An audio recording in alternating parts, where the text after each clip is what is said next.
Hello, friends, and not yet friends. Welcome back to Mary's Test Kitchen, where I've been teasing you with naan for ages without dropping a dedicated video. Oh my gosh, the nerve. So today I'll do just that. It's an incredibly simple, easy recipe, just using water, flour, yeast, and salt. My favorite kind of naan is puffy and soft, stretchy as you pull it apart, with some browning on the outside, so there's some crispy bits as well. So to make this kind of naan, start with warm water in your bowl, or in my case, my food processor bowl with the dough attachment on, then instant yeast. And flour, regular all-purpose flour. Sorry, gluten-free flour will not work for this recipe. Then mix everything together. It looks like I forgot to add the salt when I filmed this, but it'll be in the printable recipe, which is linked in the description of course. Just add the salt after the flour before mixing. Process for 1 minute in your food processor, or if you're doing this by hand, mix the dough until it comes together, then knead it for 5 to 10 minutes to develop the gluten a bit. Then cover it and let it rise. I let it proof right in the food processor for at least 30 minutes, or if you're in no hurry, wait for an hour or until the dough has doubled in size. That makes the naan come out chewier and nicer. For an even better flavor, you can leave it overnight in the fridge to slowly ferment. When you're ready, move the dough to your lightly floured work surface and knead it a bit. This will break up the gas pockets inside produced by the yeast, doing its thing. Continue kneading to smooth out the dough just a couple of minutes, and then you can shape the dough into a log, which will make dividing the dough easier. How many pieces is really up to you. I'd say 8 to 10 pieces from one batch to make some good individual sized servings. Then knead each piece a couple of times before rolling them into balls.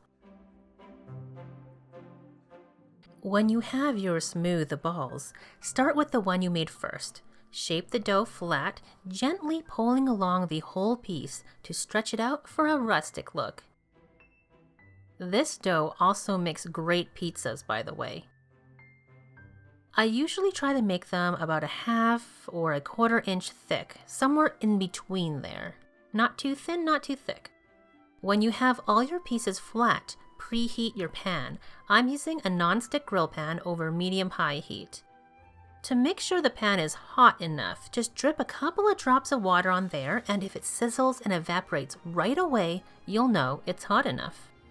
Then you can stick the dough right in the pan.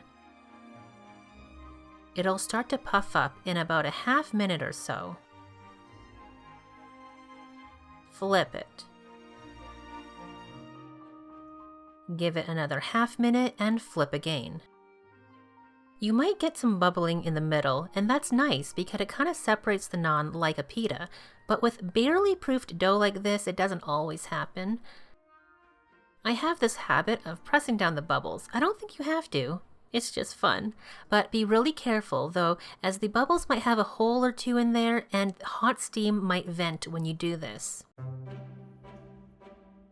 Cook a little longer and flip a couple more times, just making sure you get the browning that you want. Then place the naan on a clean cloth and cover so the heat and moisture stay in. As you cook the next pieces, you might find they cook faster, so you can turn the heat down if you feel like they're charring more than you'd like.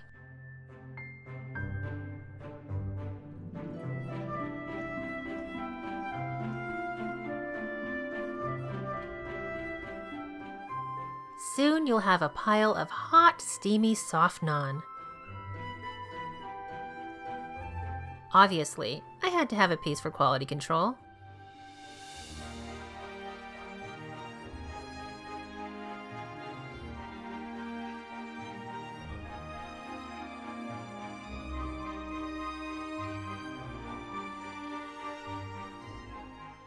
Then, since it was lunchtime when I made this, I made a sandwich with roasted garlic spread, some seasoned pressed tofu. It's similar to smoked tofu in texture, but it isn't smoked. This is store-bought. They add soy sauce and other stuff into it. Anyways, go to your local Asian market to try to find this stuff. It's so good. And fresh Roma tomato. I added a half of a ripe avocado, and this was one great sandwich. I love me a simple avocado tomato tofu sandwich, but with roasted garlic sauce that just makes everything like, just next level. What would you eat with this naan? Perhaps use it to scoop some of my cheddar butter chicken with no butter and no chicken. Or spicy bean vindaloo, spicy heat optional. Or make some homemade stranger wings pizza? Let me know in the comments below.